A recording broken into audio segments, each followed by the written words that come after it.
திருமாலின் தசாவதாரம். ஐந்தாம் அவதாரம் வாமனாவதாரம். பெருமாளின் அவதாரங்களில் இது ஐந்தாவது அவதாரமாகும்.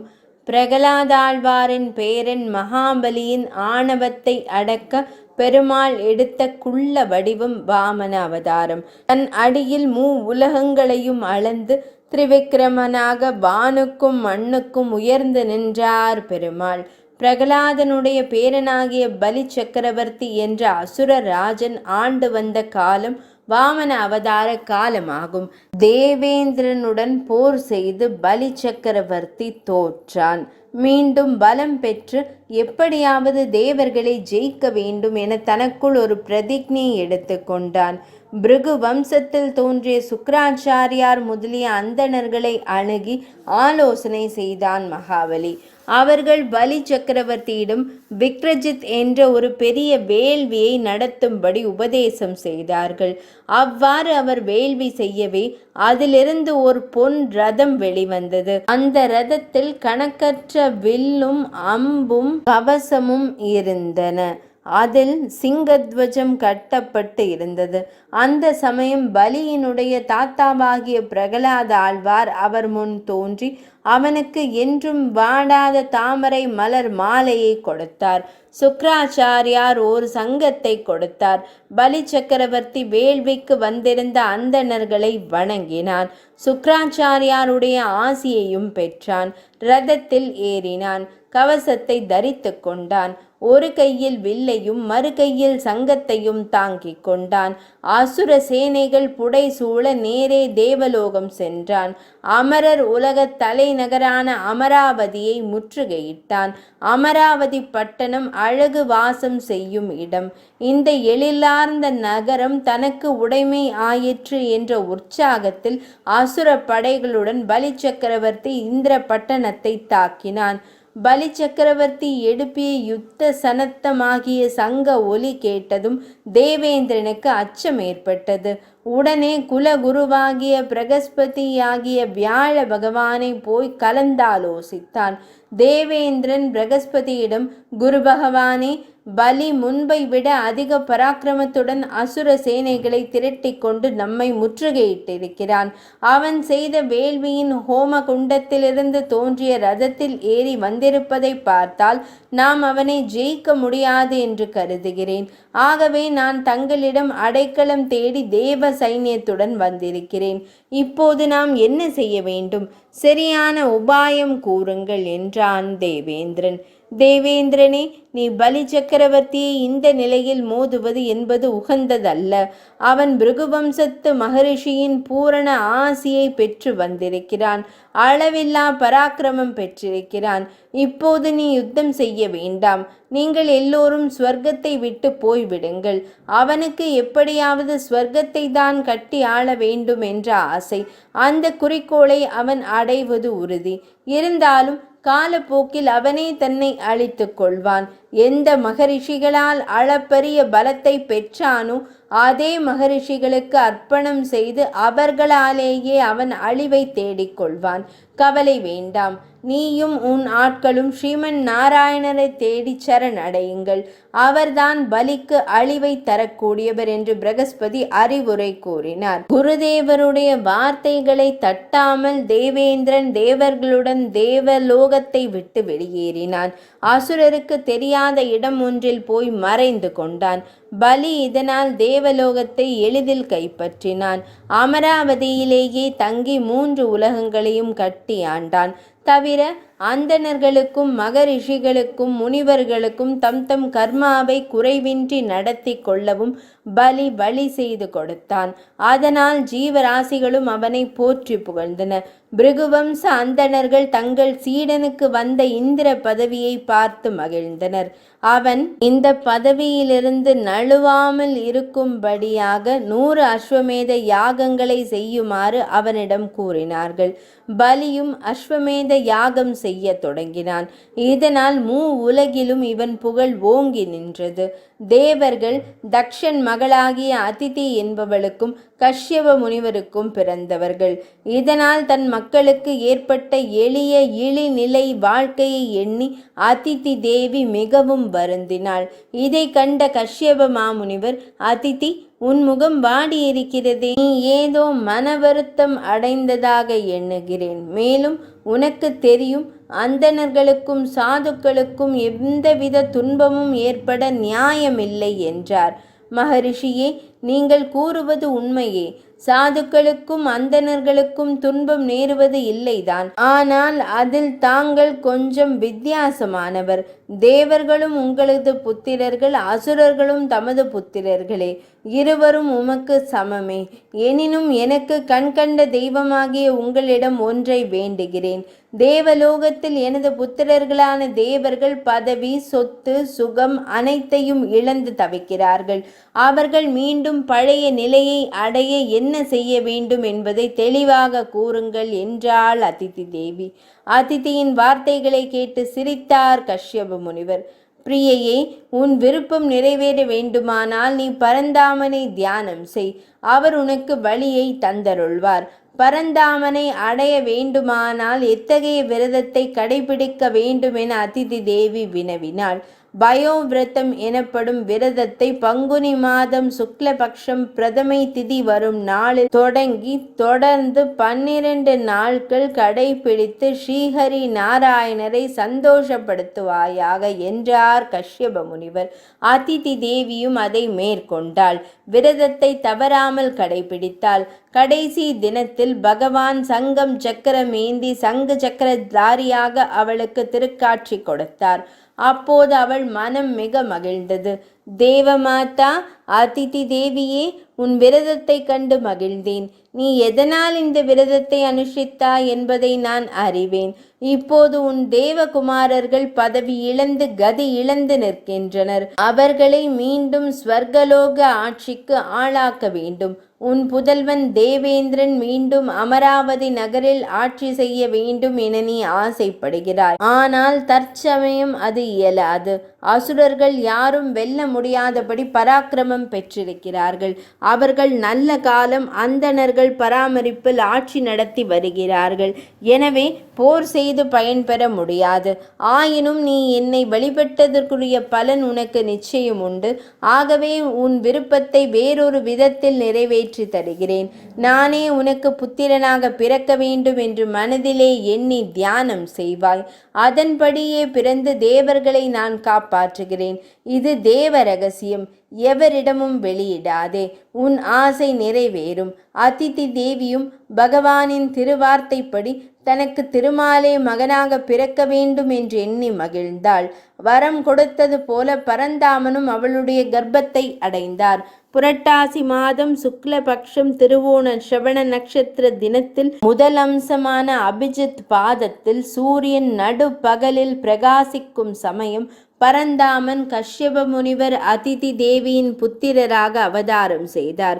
இதற்கு பெரியோர் விஜய துவாதசி என்று பெயரிட்டனர். அப்போது தேவ துந்துபி முழங்கியது. வித்யாதரர், சித்தர், கிம்புருடர் போன்ற வானவாசிகள் பகவானை மங்களகரமான துதிகளால் போற்றினர். பிறக்கும்போது அவர் தந்த காட்சியை கஷ்யப முனிவரும் அதிதி தேவியும் பார்த்து ஆனந்த கண்ணீர் சிந்தினார்கள்.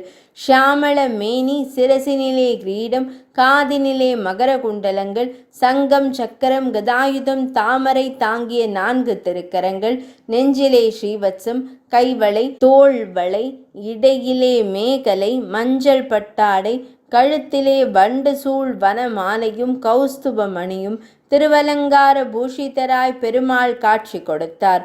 பெற்றோர்கள் முன்பு இப்படி காட்சி கொடுத்த பெருமாள் நாடகத்தில் ஏற்படும் காட்சி மாற்றம் போல தன் உருவத்தை குட்டையான ஓர் அந்தன சிறுவனாக மாற்றிவிட்டார். அதிதி தேவியும் கஷ்யப முனிவரும் பல முனிவர்களை வரச் செய்து வைதீக கர்மாக்களை செய்து உபேந்திரன் என்று பெயரிட்டனர்.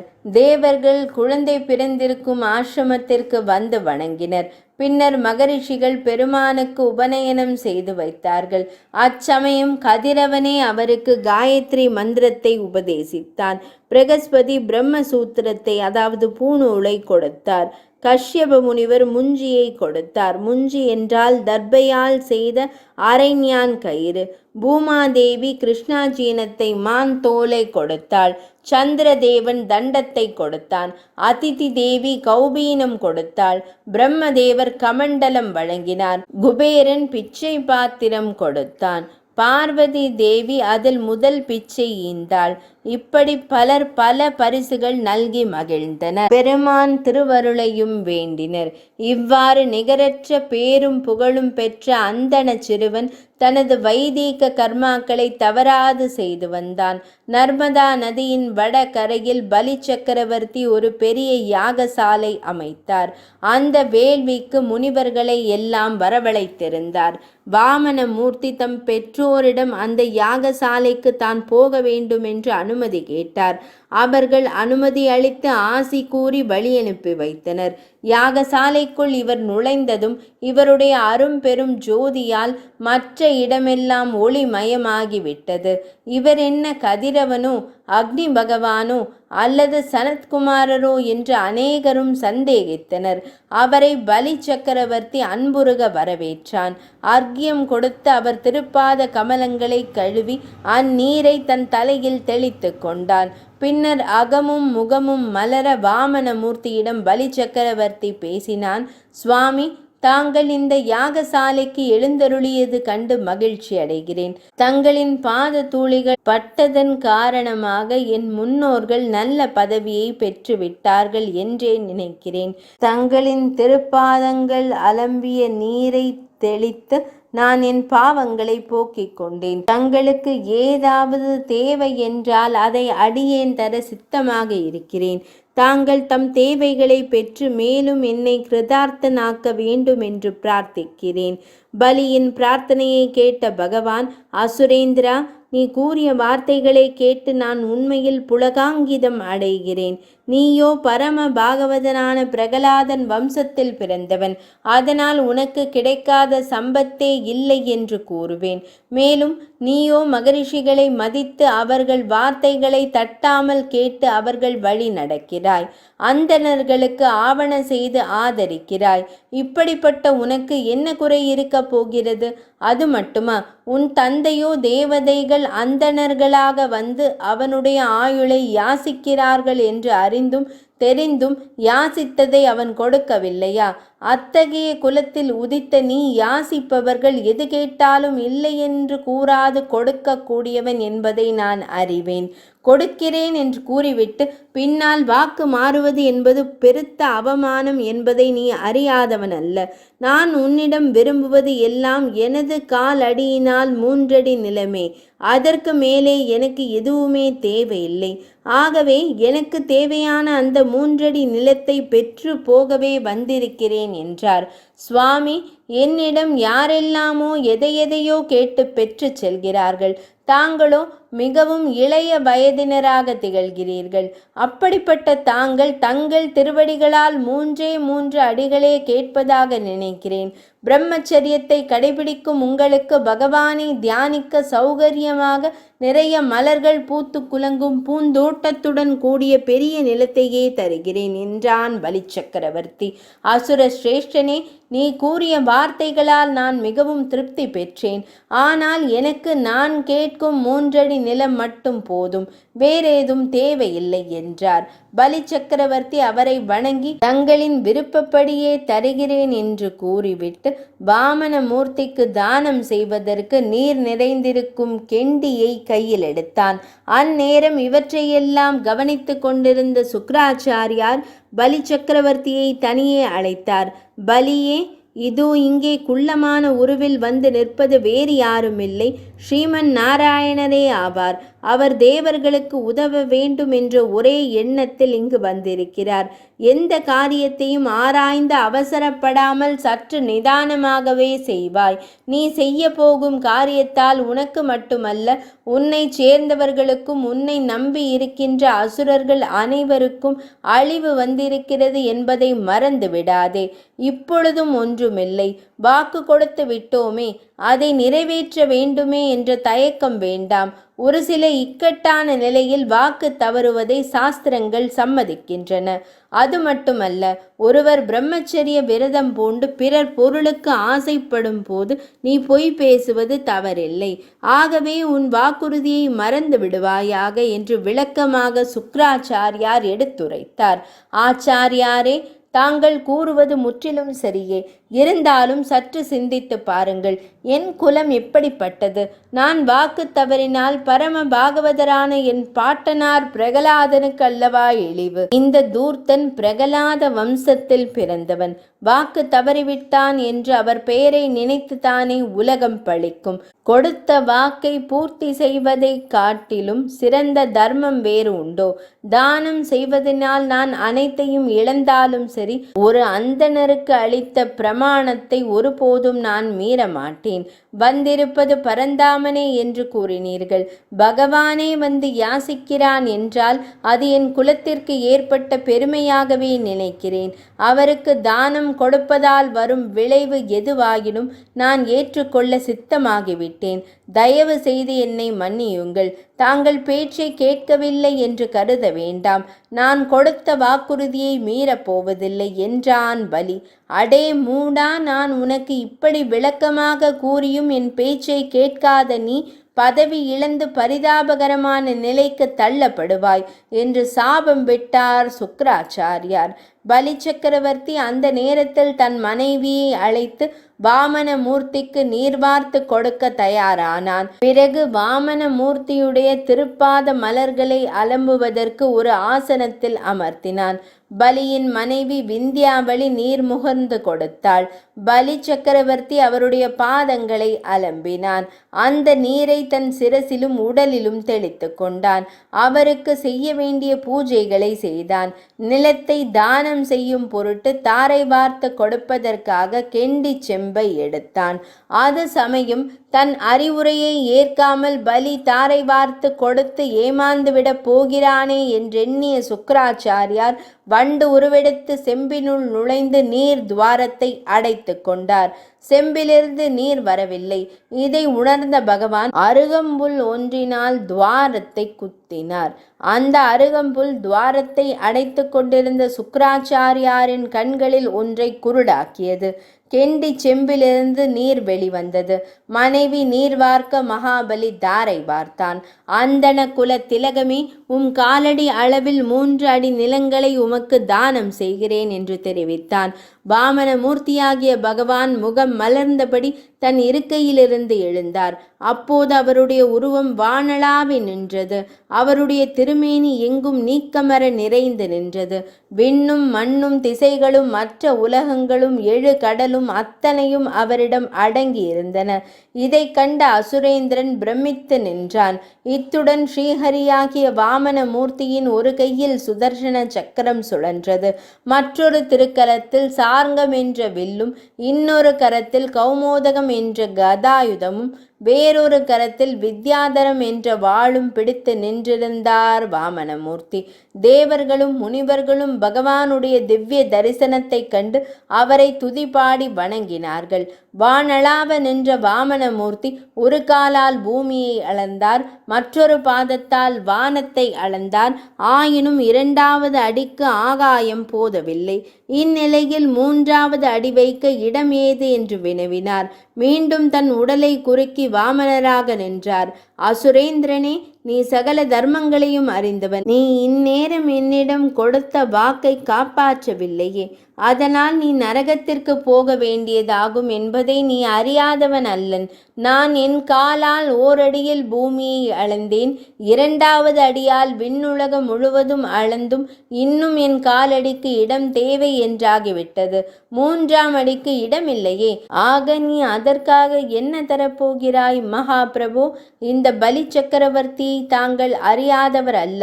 எப்போதும் நான் கொடுத்த வாக்குறுதியை மீற மாட்டேன். 3ஆம் அடிக்கு தங்களுக்கு இடம் வேண்டும், அவ்வளவுதானே. இதோ என் சிரசின் மீது தங்களின் பாதத்தை வைக்கலாம். அதனால் ஏற்படும் எந்த விளைவுகளையும் நான் ஏற்றுக்கொள்ள சித்தமாகவே இருக்கிறேன். இச்சமயம் வருண பாசத்தால் பலி கட்டுப்பட்டான். அங்கே பிரகலாதன் வந்தார். வாமனரை வணங்கினார். அவரை சாஷ்டாங்கமாக பலியால் விழுந்து வணங்க முடியவில்லை. வருண பாசத்தால் கட்டப்பட்டதுதான் காரணம். ஆகவே தன் தலையை தாழ்த்தி தன் பாட்டனாராகிய பிரகலாதனுக்கு அஞ்சலி செலுத்தினார். பிரகலாதாழ்வார் தன் கரங்களை உயர்த்தி பேரன் பலிக்கு ஆசி கூறிவிட்டு ஸ்ரீ மகாவிஷ்ணுவிடம், பிரபோ, மகாபலிக்கு இந்திர பதவியை அளித்தவரும் தாங்களே, இப்போதே அதை பறித்து கொண்டதும் தாங்களே. இவை அனைத்தும் தங்கள் திருவிளையாடல்கள், அனைத்தும் நன்மைக்கே என்பது எனது கொள்கை. மகாபலியின் மனைவியும் அறிவிலைகளாக இருந்த தங்களை காத்தருள வேண்டினாள். பிரம்மதேவரும், தயாநிதியே, தாங்கள் கருணை கூர்ந்து பலியின் விஷயத்தில் அவனுக்கு பரிபூரண அனுகிரகத்தை தந்தருள பிரார்த்திக்கிறேன் என்றார். அப்போது பகவான் திருவாய் மலர்ந்து, பிரம்மதேவரே, நான் யாருக்கு என் அருளை அளிக்க விரும்புகிறேனோ அவருடைய செல்வத்தை பறிப்பேன். அப்படி செய்யாவிட்டால் அவர் செருக்குற்று என்னை சிந்திக்காமல் போய்விடக்கூடும். எனினும் என்னை சரணடைந்தவர்களை நான் ஒருபோதும் கைவிட மாட்டேன்.